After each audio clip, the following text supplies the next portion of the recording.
प्यारे बच्चों, आज हम लाए हैं आप सबों के लिए क्लास 10 2026 के जो बोर्ड के स्टूडेंट हैं उनके लिए एक सीरीज क्लासेस। इस सीरीज क्लास में सबसे पहले आज आपको मैथ का ऑब्जेक्टिव का चैप्टर वाइज वीडियो मिलेगा। इस चैप्टर वाइज वीडियो में आज हम शुरुआत करेंगे एक्सरसाइज 1 से। एक्सरसाइज 1 में एक्सरसाइज 1.1, 1.2, 1.3, 1.4 और 1.5 सभी चैप्टरों को शामिल करके एक वीडियो तैयार किया गया है। उसी तरह एक्सरसाइज 2 का होगा, उसी तरह एक्सरसाइज 3 का होगा और उसी तरह सभी एक्सरसाइज का होते हुए एक्सरसाइज 15 तक का होगा। ये आपके बोर्ड के 50 नंबर के जो क्वेश्चन है उनके लिए बहुत इंपॉर्टेंट है और इससे बाहर कुछ भी नहीं आएगा। ठीक है, तो आते हैं पहले क्वेश्चनों पे। सबसे पहला क्वेश्चन है √12 का परमैकरण गुणांक है क्या। तो आप √12 को यहाँ पे क्या करेंगे, सबसे पहले सॉल्व करेंगे। तो √12 को सॉल्व करते हैं तो 12 का फैक्टर होता है, मतलब गुणनखंड होता है 2 दूना 4 तिया 12। ठीक है, तो 2 जो है ना रूट के अंदर 2 बार है बच्चों, तो एक बार क्या हो जाएगा, बाहर आ जाएगा 2 बार है तो, और 3 पर से रूट क्या हो जाएगा, रह जाएगा, 3 पर से रूट रह जाएगा। तो ये इसका आंसर क्या हुआ 2√3। तो ऐसा ऑप्शन किस में है, डी में है। ठीक है, नेक्स्ट क्वेश्चन पे आते हैं। नेक्स्ट क्वेश्चन है निम्नलिखित में कौन यौगिक संख्या है। जो यौगिक संख्या होती है वो हमेशा ऐसी संख्या होती है जिसके 2 से अधिक फैक्टर होते हैं। ठीक है, 2 से अधिक फैक्टर, उस संख्या को हम भाज्य संख्या भी कहते हैं। ठीक है, तो इसमें से देखिए ये आभाज्य संख्या है। ठीक है, तो ये ऑप्शन नहीं होगा। ये भी आभाज्य संख्या है क्योंकि इसके केवल 2 फैक्टर हैं, एक 1 और एक स्वयं 31। ठीक है, ये भी आंसर नहीं होगा। इसके भी केवल 2 फैक्टर हैं, एक 1 और एक 41, ये भी आंसर नहीं होगा। लेकिन इसके क्या है, इसके 2 से अधिक फैक्टर हैं। क्या सब हैं, जैसे 1 भी हैं, जैसे 3 भी हैं, जैसे 7 भी हैं, जैसे 21 भी हैं। तो ये एक भाज्य संख्या है और भाज्य संख्या को ही क्या कहा जाता है, यौगिक संख्या। और यौगिक संख्या कौन सी संख्या कहलाती है, इसको कौन सी संख्या से हम जानते हैं, भाज्य संख्या से भी जानते हैं। तो आपका सही जवाब कौन सा है, ऑप्शन नंबर बी। तो कंसेप्ट के साथ सीखिएगा, सिर्फ ऑब्जेक्टिव के फॉर्म से नहीं सीख रहे हैं, क्योंकि कंसेप्ट क्लियर करना जरूरी है। यदि भाग एल्गोरिथम ए बराबर क्या लिखा हुआ है, BQ + R में A का मान 72 है, Q का मान 8 है और R का मान 0 है, तो B का मान निकालना है। अच्छा, तो आपको क्या करना होगा, सब का मान रखना होगा। ठीक है, आपको A का मान 72 दिया हुआ है ना, तो अब A की जगह क्या रखिएगा, 72, बराबर की जगह बराबर। B का मान क्या दिया हुआ है, B निकालना है, तो B की जगह B ही रख दीजिएगा। ठीक है, और Q का मान क्या लिखा हुआ है, Q का मान देखिएगा यहाँ 8 लिखा हुआ है, तो Q की जगह क्या रखिएगा, 8 रखिएगा। तो B का गुना 8 से हो गया। ठीक है, उसके बाद R का मान दिया हुआ है, R का मान देखिए क्या दिया हुआ है, 0 दिया हुआ है, तो R की जगह क्या रखिएगा, 0 रखिएगा। अगर इसको आगे सॉल्व कीजिएगा इससे आगे, तो आपको क्या दिखेगा, यहाँ 72 की जगह 72 दिखेगा, बराबर की जगह बराबर। 8 से B का गुना क्या होगा, 8B, और प्लस क्या होगा, 0। ठीक है, तो ये 0 का तो कोई वैल्यू नहीं है, +0 का, तो ये डायरेक्ट कट रहा है 8 से। 8 नमा कितना बार में कट रहा है, 72, 9 बार में। तो B का मान क्या आया आपको, B का मान क्या दिख रहा है आपको, 9। तो B का मान आया 9। तो 9 किस ऑप्शन में है, पहले ऑप्शन में। आपका सही जवाब हो गया। आइए नेक्स्ट क्वेश्चन पे आते हैं।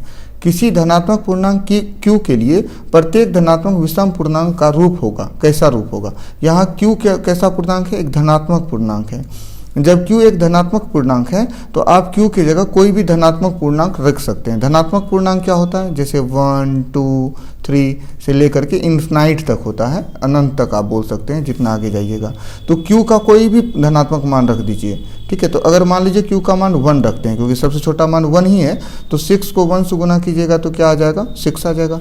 अगर हम Q का मान 2 रखते हैं, ठीक है, तो 6 को 2 से गुना किए 12, उसमें 2 जोड़ दिए, तो 12 2 क्या मान आ रहा है, 14। ठीक है, अगर हम Q का मान लीजिए 3 रखते हैं, सॉरी यहाँ पे कोई भी पूर्णांक रख सकते हैं, अब 2 भी रख दीजिए, तो 6 से 2 दूना, 6 दूना क्या हो गया, 12, और 1 क्या आ गया, 13। Q का मान यहाँ भी 2 भी रख सकते हैं, कोई भी धनात्मक पूर्णांक रख सकते हैं, कोई सा भी मान। तो 6 का मान 6 दूना 12, अब 12 4 कितना हो जाएगा, 16। तो देखिए, तो आपको किस में विषम आया, आप C ऑप्शन में विषम आया ना, क्योंकि 13 कैसी संख्या है, विषम संख्या। तो आपका ये हो गया। आइए नेक्स्ट क्वेश्चन पे आते हैं। यूक्लिड विभाजन एल्गोरिथम 2 धनात्मक पूर्णांक को निम्न में से किसे परिकलित करने की विधि है। तो यूक्लिड विभाजन एल्गोरिथम जो है ना, ये इससे मौसो निकाला जाता है। इसको किसको निकालने की विधि है, मौसो। आइए नेक्स्ट क्वेश्चन पे आते हैं। यदि भाग एल्गोरिथम A बराबर BQ + R में B बराबर 43 है और Q बराबर 31 है, तो R बराबर 32 है, हो तो ए का मान पूछा है। अच्छा, ए का मान पूछा है तो सब का मान रख दीजिए, क्योंकि ए बराबर ही ये इक्वेशन है। तो इस इक्वेशन में बाकी सब का मान रख दीजिए। तो ए का मान क्या दिया, बी का मान क्या दिया हुआ है 43, तो बी की जगह आप क्या रखिएगा 43। ठीक है, उस और बी के का गुना किससे है, क्यू से। क्यू का मान क्या लिखा हुआ है 31। ठीक है, क्यू का मान 31 हो गया। ठीक है, आगे आते हैं, आर का मान क्या लिखा हुआ है, आर का मान है 32, तो प्लस क्या हो गया 32। मतलब आपको 43 से 31 का क्या करना होगा, गुना। तो 1 का गुना 3 से करते हैं। सबसे पहले 1 का गुना 3 से किए तो क्या हुआ 3। इस 1 को 3 से गुना कर रहे हैं, शॉर्ट गुना सिखा रहे हैं। 1 का 3 से गुना हुआ 3। उसके बाद क्रॉस गुना करेंगे। ठीक है, तो इस 1 का गुना इस 4 से करेंगे, तो 1 का गुना 4 से क्या होता है 4। ठीक है, उसके बाद अगर यहाँ पे 3 है ना, इस 3 का गुना 3 से होगा। क्यों, क्योंकि आप इसको ऐसे लिखिएगा ना 43 और नीचे क्या लिखिएगा 31। तो हम क्या किए, 1 से 3 का गुना किए। 1 से 3 का गुना क्या होता है 3। अब क्रॉस गुना किया जाता है। ठीक है, क्रॉस गुना, तो 1 से 4 का गुना क्या करेंगे तो क्या आएगा 4, और 3 से 3 का गुना करेंगे तो क्या आएगा 9। अब 9 और 4 को जोड़िए, 9 4 कितना आता है 13। 13 का क्या बचा 3, 9 4 13, 13 का 3। अब यहाँ पे पहले से 3 लिखे थे ना आप, और 13 का क्या लीजिएगा आप 3 लीजिएगा, बच क्या जाएगा आपको 1 बचेगा यहाँ पे क्या 1। तो 4 से 3 का गुना क्या हुआ 12, और 12 में 1 जोड़िएगा तो क्या होगा 13।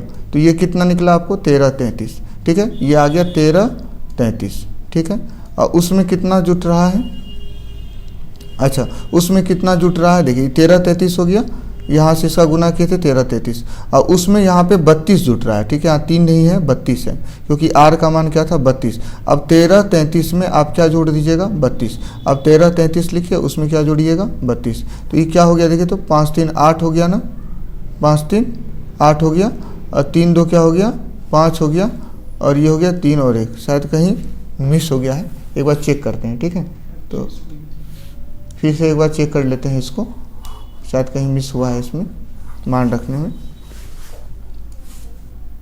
ठीक है, तो सबसे पहले b का मान क्या था एक बार देखिए, तो b का मान 43 था। ठीक है, तो b का मान क्या होगा 43। q का मान क्या होगा देखिए, तो q का मान 31 था। ठीक है, और उसके बाद r का मान क्या था, r का मान क्या था देखिए, तो r का मान 32 था। तो ठीक है, इस दोनों को गुना करके उसमें 32 जोड़ना है। तो अब 43 और 31 का गुना कीजिएगा। ठीक है, तो 1 से 3 का गुना क्या होता है 3, 3 से 3 का गुना 9, और 4 से 1 का गुना 4, 9 4 13 के क्या होगा 3। ठीक है, बचेगा कितना 1। 4 से 3 का गुना 4 तिया 12, और 1 12 1 कितना हुआ 33। अब 13 33 में क्या जोड़ना होगा, 13 33 में जोड़ेंगे क्या 32। अच्छा 32 जोड़ते हैं तो ये क्या आ रहा है आंसर, 3 2 क्या आ रहा है 5, 3 3 क्या आया 6, 3 की जगह 3 और 1 13 65 आपका आंसर होगा। ठीक है, उसमें कहीं कैलकुलेशन मिस हो गया था। आते हैं नेक्स्ट क्वेश्चन पे। ठीक है, बड़ा आसान सा क्वेश्चन था। यहाँ क्या लिखा हुआ है आप देखिएगा, तो यहाँ 140 है ना, और उसको इस फॉर्मेट में तैयार किया गया। ठीक है, तो इस तरह के क्वेश्चन में सबसे पहले आपको क्या करना होगा, 140 का आपको गुणनखंड निकालना होगा, या लॉसो कहिए। 2 से लगेगा 2 7 14 0। ठीक है, अब 2 से लगेगा तो 35 बार कटेगा। ठीक है, उसके बाद किससे लगाइएगा 5 से, तो 5 7 कितना बार में कटा 35 बार में, 7 बार में कटा। तो आपको क्या सब मिला है, 140 को जो तोड़ें तो आपको 140 को तोड़ने पे क्या मिला, 2 कितना बार है 2 बार। देखिए 2 कितना बार मिला 2 बार, तो 2 पे पावर क्या लिख सकते हैं 2। ठीक है, उसके बाद 5 एक बार मिला ना, और उसके बाद क्या मिला है 7 मिला है, और ये किसके बराबर है, ये दिया हुआ है 2 पे पावर x गुना 5 पे पावर y और गुना 7 पे पावर क्या लिखा हुआ है z। देखिए यहाँ भी 2 है, यहाँ भी 2 है, बेस सेम है ना, तो ये x का मान, यहाँ x लिखा है तो x का मान क्या कहलाएगा 2। यहाँ देखिए इसका बेस यहाँ 5 है ना, और यहाँ भी बेस क्या है 5 है, तो ये 5 पे पावर कुछ नहीं है तो क्या है 1 है, इसका अर्थ y का मान क्या कहलाएगा 1। ठीक है, यहाँ पे बेस में देखिए क्या लिखा हुआ आधार में 7, और यहाँ आधार में क्या है 7। तो ठीक है, तो इस पे 7 पे पावर कुछ नहीं है तो क्या है 1 है, इसका अर्थ z का मान क्या बन जाएगा, z का मान क्या कहलाएगा 1 कहलाएगा। तो इसका अर्थ है x का मान यहाँ देखिए तो 2 है ना, तो यहाँ पे x का मान रखिएगा, इसमें x की जगह 2 रखिएगा। y का मान दिया हुआ है ना, बीच में प्लस का चिन्ह है, और y का मान क्या निकला है, y का मान 1 है, तो क्या रखिएगा 1 रखिएगा, और फिर माइनस का चिन्ह है यहाँ पे, तो यहाँ माइनस का चिन्ह लगाइएगा। ठीक है, और z का मान क्या निकला है, z का मान 1 निकला है। तो अब देखिए ये +1 ये -1 है, तो ये दोनों कट जाएगा ना, तो आंसर क्या है 2। तो इसका सही जवाब क्या है, इसका आंसर आ रहा है 2 ना। तो इसका सही जवाब है ए ऑप्शन। ठीक है, नेक्स्ट क्वेश्चन पे आते हैं। ठीक है, दो संख्याओं का मौसौ 15 है और लौसौ 105 है। यदि उनमें से एक संख्या 5 है तो दूसरी संख्या निकालना। इसका एक फार्मूला होता है। ठीक है, इसका फार्मूला क्या होता है? इसका फार्मूला होता है एक बार इसको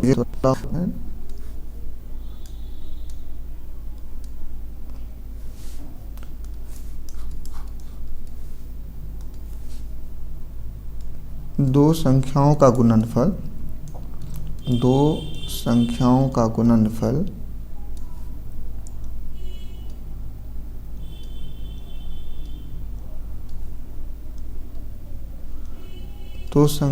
गुणनफल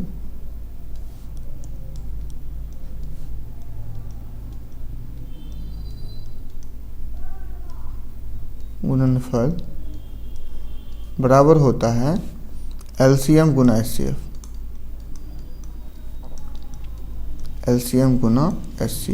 ठीक है, तो दो संख्या का गुणनफल एलसीएम गुना एचसीएफ होता है। अब इसमें देखिए, इसमें से एक संख्या 5 है तो एक संख्या 5 है।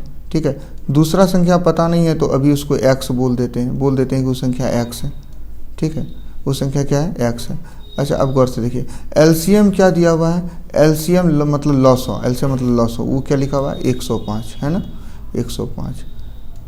अब एचसीएफ को गौर से देखिए तो क्या लिखा हुआ है? एचसीएफ लिखा हुआ है 15 मतलब 15। ठीक है, ये कट रहा है ना 5 से, 5 या 15, 3 बार में कट रहा है।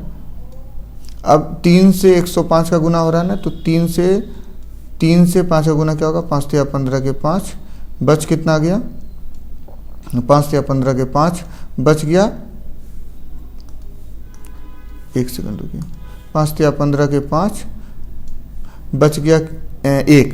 ठीक है, 3 से 0 का गुना तो 0 हो जाएगा लेकिन 1 उतरेगा, और 3 से 3 का गुना क्या होगा? 3। मतलब आंसर क्या आया? 315। ऑप्शन किस में है? सी ऑप्शन सही है। ठीक है, नेक्स्ट क्वेश्चन आते हैं। नेक्स्ट क्वेश्चन है, दो लगातार विषम संख्याओं का मौसौ क्या होगा? कोई भी दो लगातार विषम संख्या आप लेके बना सकते हैं। जैसे मान लीजिए एक संख्या है 3 और दूसरी संख्या अगर देखें तो लगातार लिखना है तो 3 के बाद विषम संख्या है 5। ठीक है, दूसरी संख्या कौन सी है? 5। अब कर रहा है 3 और 5 का मौसौ क्या होगा? ठीक है, तो 3, क्योंकि लगातार ही संख्या लेना है आपको, तो 3 और 5 का जब मौसौ निकालना हो ना तो 3 का आप ना फैक्टर कर दीजिए। तो 3 का फैक्टर है 3 गुना 1 या 1 गुना 3। ठीक है, उसी तरह से 5 का फैक्टर क्या है? तो 5 गुना 1 या 1 गुना 5, जो भी लिखिए। तो इसमें जो कॉमन होता है ना अधिक से अधिक, वही एचसीएफ होता है। तो आप देखिए, तो इस दोनों में क्या अधिक से अधिक कॉमन है? मैक्सिमम। आप देखिएगा कोई कॉमन नहीं है, लेकिन 1 ही कॉमन है, 1 से अधिक कुछ कॉमन नहीं है, तो 1 ही दोनों में है, तो इसका एचसीएफ हमेशा क्या होगा? 1 होगा। अब दूसरी संख्या भी ले सकते हैं। मान लीजिए कोई ये दोनों संख्या ना ले, वो 5 ले, एक संख्या 5वां लगातार विषम लेना है, तो दूसरी संख्या क्या लीजिएगा? 7। ठीक है, तो 5 के बाद दूसरी लगातार विषम संख्या में 7 है। तो 5 को तोड़ेंगे तो 1 गुना 5, और 7 को तोड़ेंगे तो क्या लिख सकते हैं? 1 गुना 7। अब देखिए दोनों में क्या कॉमन है? हाईएस्ट कॉमन है, सबसे अधिक कॉमन है 1, तो इसका एचसीएफ क्या हुआ? 1 हुआ।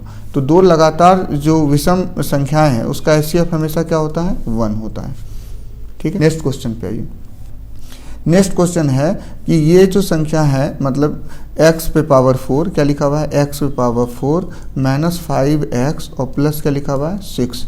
इसको भागा देना है, किससे भागा देना है? देखिए तो x² माइनस 2 से पूछ रहा है। भागा देने पे भागफल क्या आएगा? भागफल मतलब यहाँ क्या आएगा? अच्छा, जब भागा देंगे ना तो सबसे अधिक पावर को सिर्फ भागा दे दीजिए, क्योंकि ऑब्जेक्टिव है। तो आप देखिए सबसे अधिक पावर यहाँ पे 2 है ना, 2 x पे पावर 2 है और यहाँ पे x पे पावर 4 है। x पे पावर 2 को x पे पावर 4 मतलब x पे पावर 2 को x पे पावर 4 बनाने के लिए कितना से गुना करना होगा?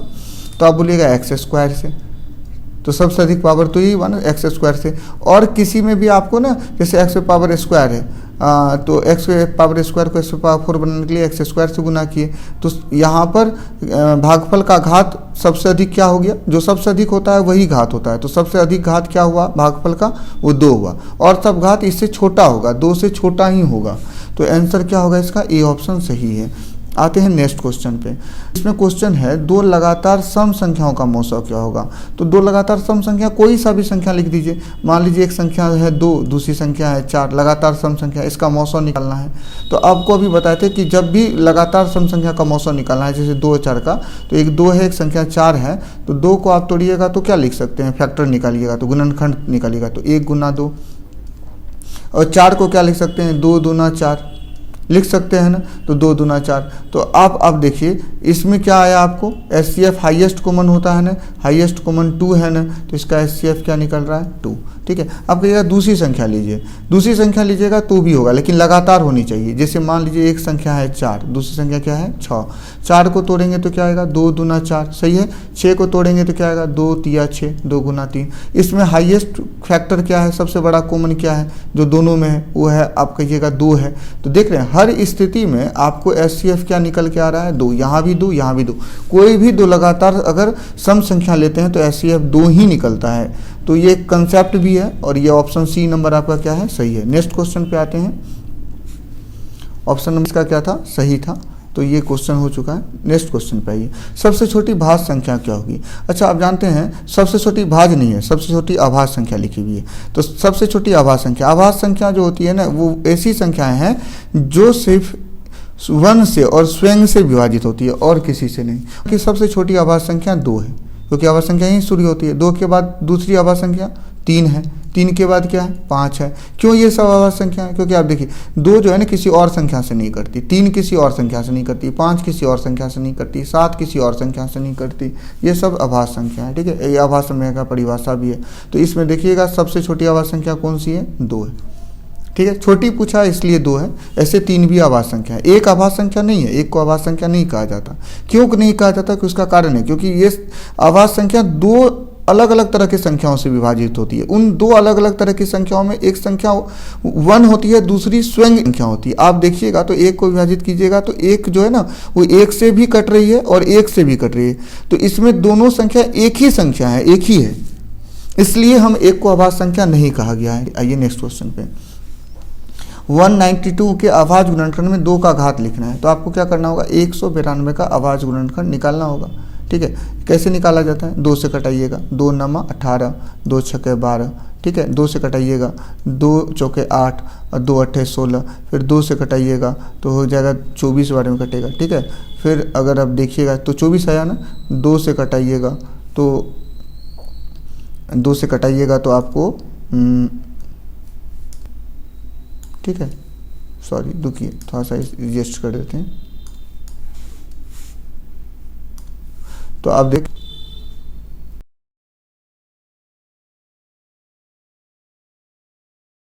तो फिर 12, 2 से कटाइएगा तो 6 आएगा 6। फिर 2 से कटाइएगा, एक बार फिर से इसको काट देते हैं। ठीक है, क्योंकि ये थोड़ा सा, सबसे पहले देखते हैं 192 को। तो 192 को तोड़िएगा तो क्या टूटेगा,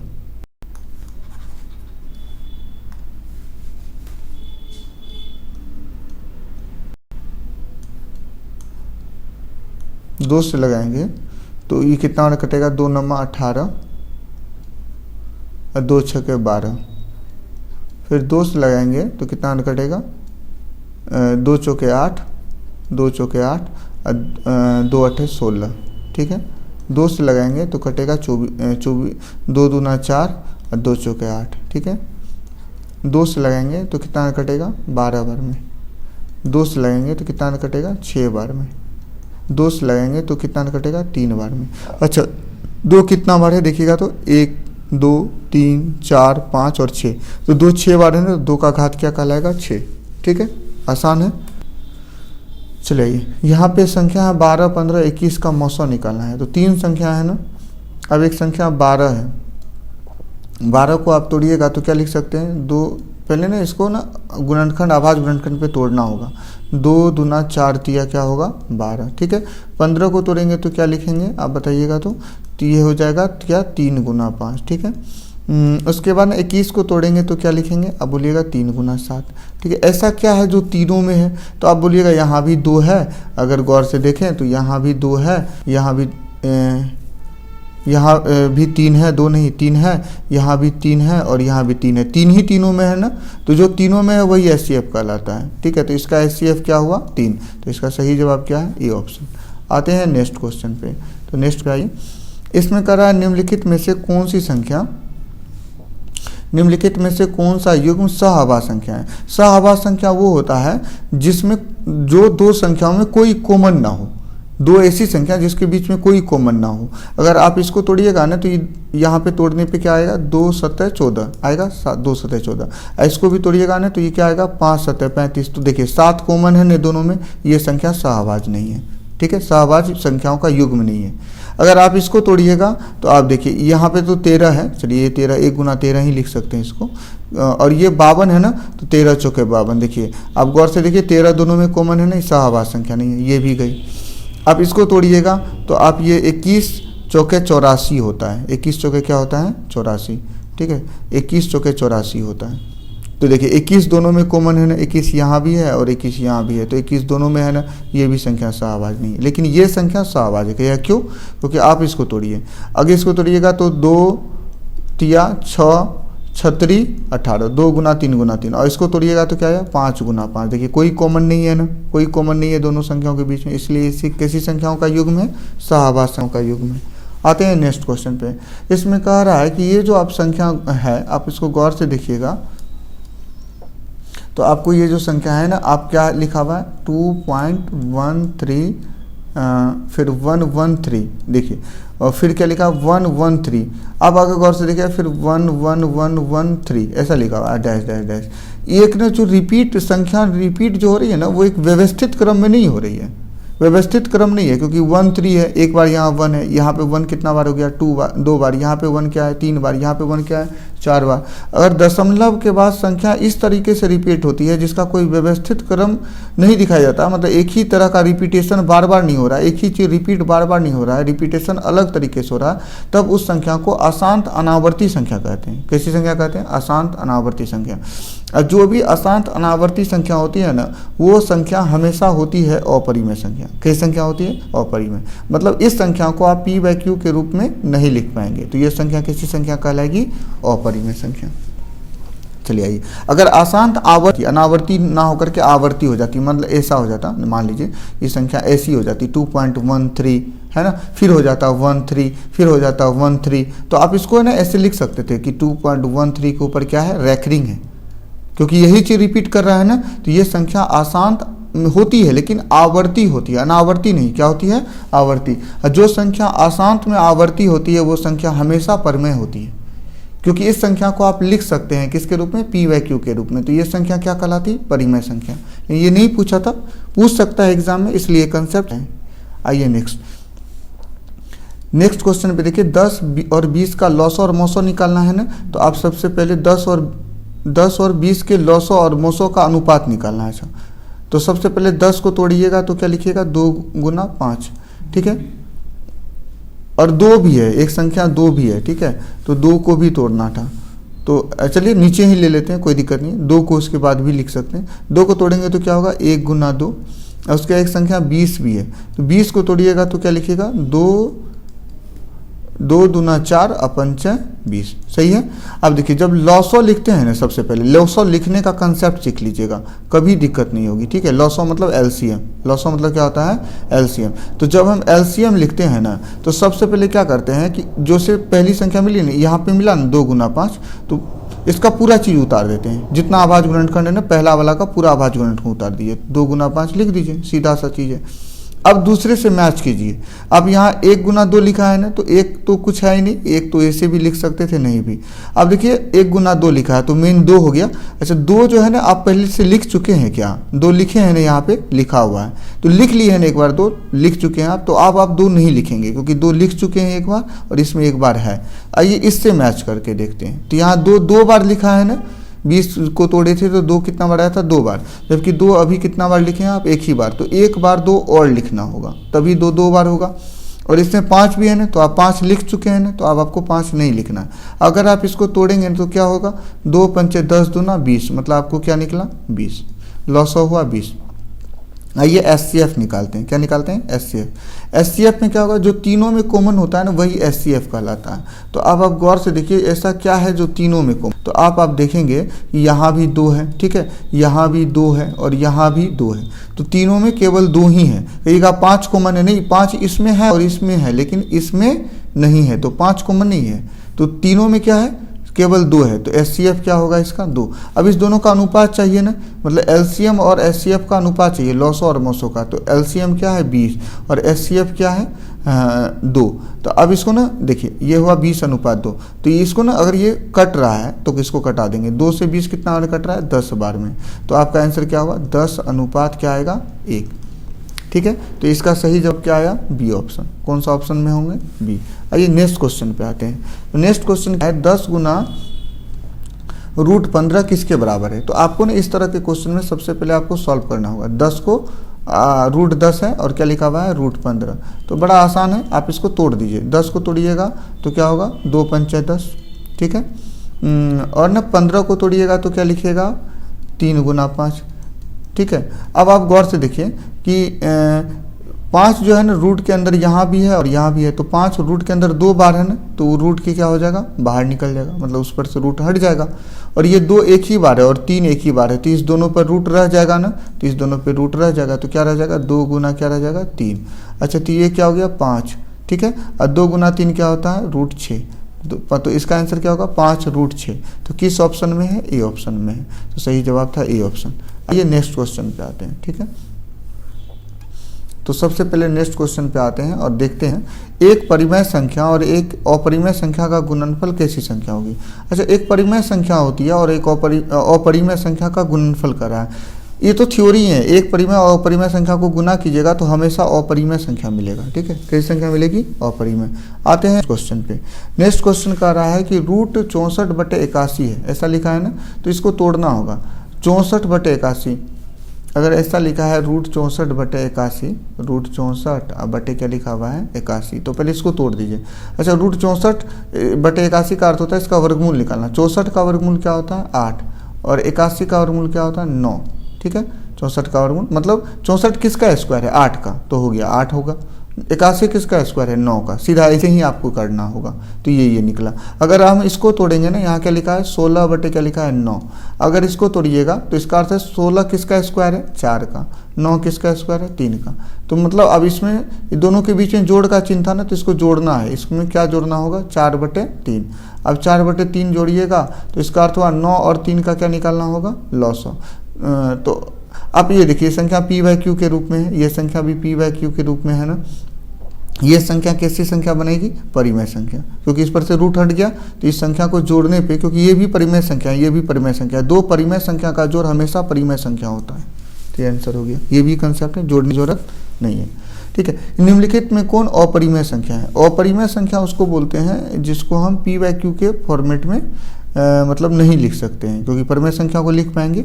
आइए तो हम अगर देखें तो अपरिमेय संख्या देखना है ना। आप देखिए यहाँ पे रैकरिंग है ना, सिर्फ रैकरिंग है मतलब यही रिपीटेड है, मतलब ये दशमलव में लिखा हुआ है। कैसा दशमलव प्रसाद है, ये दशमलव में अशांत आवर्ती है। ठीक है, आसान मतलब अशांत है आवर्ती। तो ये परिमेय संख्या है, इसको p/q के रूप में लिख सकते हैं क्योंकि इसके ऊपर रैकरिंग है। तो ये ऑप्शन नहीं होगा, तो ये गलत हो गया। ठीक है, क्योंकि अपरिमेय संख्या खोजना है, तो ये गलत है। अगर इसको देखिएगा तो इस पर से रूट हट जाएगा, 14 का स्क्वायर है तो इसका वर्गमूल 14 होता है, तो ये भी आंसर नहीं होगा क्योंकि इस पर से रूट हट जाएगा। इसको तोड़िएगा तो ये 9 चौके क्या हो जाएगा, रूट वाले का रूट वाले से गुना करते हैं तो ये 9 चौके क्या हो जाता है 36, और यह 27 या क्या होता है 81। ठीक है, इस पर रूट। तो आप जानते हैं 36 किसका स्क्वायर होता है 6 का, 81 किसका स्क्वायर होता है 9 का। तो 6/9 है, p/q के रूप में है। जो संख्या p/q के रूप में है वो परिमेय है, ये भी आंसर नहीं होगा। अब अगर इसको तोड़िएगा ना तो ये √50 होता है। ठीक है, और ऐसे भी नहीं तोड़ना भी नहीं है। 5 कैसी संख्या है अपरिमेय संख्या, और √10 कैसी संख्या है, √10 भी अपरिमेय संख्या। ठीक है, क्योंकि इसका पूरा वर्गमूल नहीं निकलता। तो ये अपरिमेय संख्या को अपरिमेय संख्या से गुना करने पे हमेशा अपरिमेय संख्या होता है। तो इसका डी ऑप्शन। आते हैं नेक्स्ट क्वेश्चन 22/7। आप गौर से देखिए 22/7 जो है ना वो p/q के फॉर्म में है ना, ऊपर p है नीचे क्या है p/q। 22/7 किस फॉर्म में लिखा हुआ है p/q के फॉर्म में, और यहाँ q0 भी नहीं है ना। अच्छा, q0 नहीं है, ये p/q के फॉर्म में और q0 नहीं है। तो ये संख्या हमेशा कैसी होगी परिमेय। कौन सी संख्या है ये परिमेय। लेकिन अगर यहाँ पे 22/7 ना लिख करके पाई लिखा होता है, क्या लिखा होता है पाई, तो वो संख्या हमेशा क्या होती अपरिमेय। क्या होती पाई अपरिमेय संख्या। कहिए क्यों, आप कहिएगा पाई का मान तो 22/7 होता है, नहीं, पाई का एग्जैक्ट मान 22/7 नहीं होता है, ठीक है। पाई का मान दशमलव में 3.14 और आगे बढ़ते फॉर्मेट में होता है। और वो कैसा होता है? अशांत अनावर्ती, मतलब रिपीटेड नहीं होता, आवर्ती नहीं है, अनावर्ती है, ठीक है। तो आप इसके ऊपर रैंकिंग नहीं डाल सकते हैं, तो अशांत अनावर्ती है। तो वो संख्या कैसे होती है? अपरिमेय। पाई अपरिमेय संख्या है, लेकिन 22/7 परिमेय संख्या है, ठीक है। आते हैं नेक्स्ट क्वेश्चन पे। ये क्वेश्चन कह रहा है कि इसको पी बाई क्यू के रूप में बताना है, ठीक है। इसको पी बाई क्यू के रूप में, बड़ा आसान क्वेश्चन है। एक बार देखिए, 0 पॉइंट क्या लिखा हुआ है? 0.375, ठीक है। और अगर दशमलव को उड़ाइएगा तो नीचे में क्या होगा? दशमलव कितना अंक बाद था? 3 अंक बाद, तो 1 पे कितना शून्य होगा? 3 शून्य होगा, सही है ना। आपको क्यू का रूप बताना है। ऊपर वाला तो पी है, ऊपर वाला क्या है? पी है, नीचे वाला क्या है? क्यू है। तो आपको क्यू का रूप बताना है। क्यू में 1000 लिखा हुआ है ना, 1000 को तोड़िएगा, 1000 जो लिखा है तो पता है 1000 किससे बना है? 10 गुना 10 100 और गुना 10 1000। तो 1000 जो है ना 10 को 3 बार गुणा करने से बनता है, और एक जो 10 होता है ना उसका जो गुणनखंड है 2 गुना 5 है। और इसका भी गुणनखंड क्या होगा? 2 गुना 5 होगा, है ना। और इसका गुणनखंड क्या होगा? 2 गुना क्या होगा? 5 होगा, ठीक है बच्चों। आप देखिए 2 गुना 5, 2 कितना बार आ रहा है? 3 बार। तो अगर आप इस पे पावर रूप में लिखिएगा, इसको घात के रूप में लिखेंगे तो 2 पे पावर क्या देंगे? 3।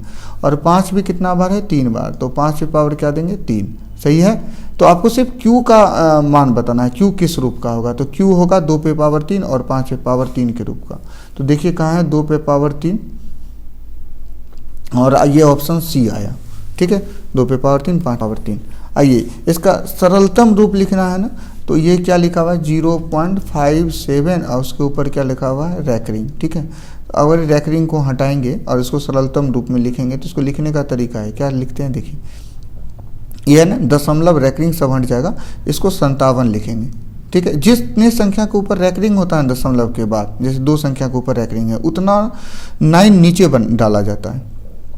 तो 2 संख्या के ऊपर है इसलिए 99 डालेंगे। अब ये दोनों संख्या 3 से कट रही है, ये 3 से 19 बार में कट रहा है, ठीक है। तो 3 से ही कितना बार कटा? 19 बार में। और ये 3 से कितना बार कट रहा है? 33 बार में। तो ऊपर क्या आएगा? 19 और नीचे क्या आएगा? 33। ये आपका क्या होगा? आंसर 19/33। और ये किस ऑप्शन में है? ए ऑप्शन में। आते हैं नेक्स्ट क्वेश्चन पे, ठीक है। ये संख्या में कह रहा है कि इसको किस रूप में, इसको लिखा कैसे लिखेंगे। ये संख्या दी गई है, क्या लिखा गया है? अगर गौर से देखिएगा तो लिखा हुआ है 0.505, ये लिखा है ना। अच्छा, दशमलव उड़ाना होगा क्योंकि पी और इसे बाई क्यू के फॉर्मेट में लिखना है। तो 1 पे कितना 0 होगा? 3 0, ठीक है। ऊपर में क्या लिखा हुआ है? 505 लिखा हुआ है। अगर नीचे में देखिएगा तो वही चीज़ है, 10 कितना बार है? 3 बार है ना। 10 3 बार, 1 0 10 होता है। तो 1 0 10 होता है, तो इसको तोड़िएगा तो क्या लिखिएगा? 1 0 को तोड़ रहे हैं, 2 गुना 5, 3 बार 10 का गुना से 1000 बना है। फिर दूसरा 10 को भी तोड़ेंगे तो क्या लिखेंगे? 2 गुना 5। और तीसरा 10 को तोड़ेंगे तो अभी तुरंत एक क्वेश्चन आया था ऐसा, फिर होगा 2 गुना 5। तो ऊपर में आया 505 ना, और नीचे में क्या आया? 2 कितना बार है? 3 बार। और 5 भी कितना बार है? 3 बार, ठीक है। तो अब अगर कट रहा था तो कटाना था, ठीक है। तो कट रहा था तो कटाना था। रुकिए, अगर कट रहा है तो कट रहा है तो कटा देते हैं। 5 से कट रहा है, ये 101 बार में, 5 1 5 0 1। तो 5 से कट गया तो 5 एक बार कम हो जाएगा, तो यहाँ 3 बार नहीं, कितना बार हो जाएगा? 2 बार। और यहाँ 505 नहीं होगा, तो फिर आपके दिमाग में आ रहा होगा क्या होगा? कटा के जो आया है वही होगा। तो अभी आप कटाए थे 101 बार में कटाए थे ना, 101 होगा। तो ऊपर आएगा 101, नीचे आएगा 2 पे पावर 3 और 5 पे पावर 2। तो ऑप्शन में है ये ऑप्शन नंबर डी है, ठीक है। 101 नीचे और 2 पे पावर 3, 5 पे पावर 2, ठीक है। नेक्स्ट क्वेश्चन पे, निम्नलिखित में कौन सा भिन्न का दशमलव प्रसार शांत है? देखिए कंसेप्ट है, शांत दशमलव प्रसार उसका होता है जिसके भिन्न जो होगा तो वह पी बाई क्यू के रूप में होगा। ऊपर पी होगा, नीचे क्यू होगा। तो जिसका जो क्यू होता है ना, ये उसमें या तो 2 हो, नहीं तो 5 हो, या दोनों हो। ध्यान सुनिएगा, केवल 2 हो, केवल 5 हो, या क्या हो? दोनों हो। जिस भिन्न में आपको केवल ये दिखाई देगा ना वो शांत होगा, अब बाकी शांत नहीं होगा तो अशांत रहेगा।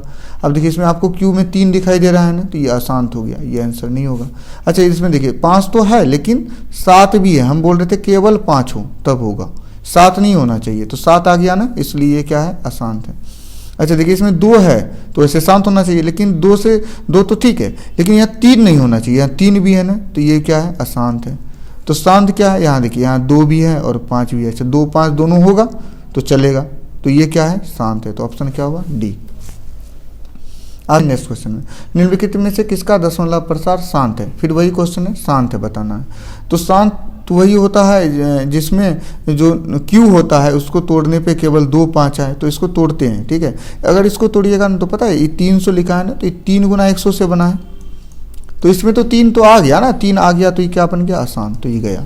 121 जो है ना 11 का स्क्वायर है, किसका स्क्वायर है 11, तो इसमें 11 आ गया ना, ये भी क्या बन गया, आसान, ठीक है। इसको 40 को तोड़िएगा ना तो ये 8 पंचे 40 होता है। अच्छा 8 पंचे 40, 8 पंचे 40 होता है, या 8 पंचे 40 भी नहीं तो 4 गुना 10 40 होता है, ये सबसे आसान होगा। 4 गुना 10 क्या होता है, 40। अब 4 गुना 10 को तोड़िएगा तो 4 को तोड़िएगा तो मतलब 2 दूना 4 और 10 हुआ तो 2 पंचे 10, मतलब 40 को तोड़िएगा तो 2 दूना 4, 4 दूना 8 और पंचे 40, ठीक है। तो सिर्फ 2 5 है ना, तो 2 5 है तो ये क्या हुआ, शांत हुआ। ये अशांत क्यों है, क्योंकि पता है ये 343 जो संख्या है ना 7 का क्यूब है, 7 का क्या है, क्यूब, इसमें तो 7 आ रहा है ना, इसलिए क्या होगा, आसान, तो ये भी अशांत, सिर्फ ये शांत। आते हैं नेक्स्ट क्वेश्चन पे।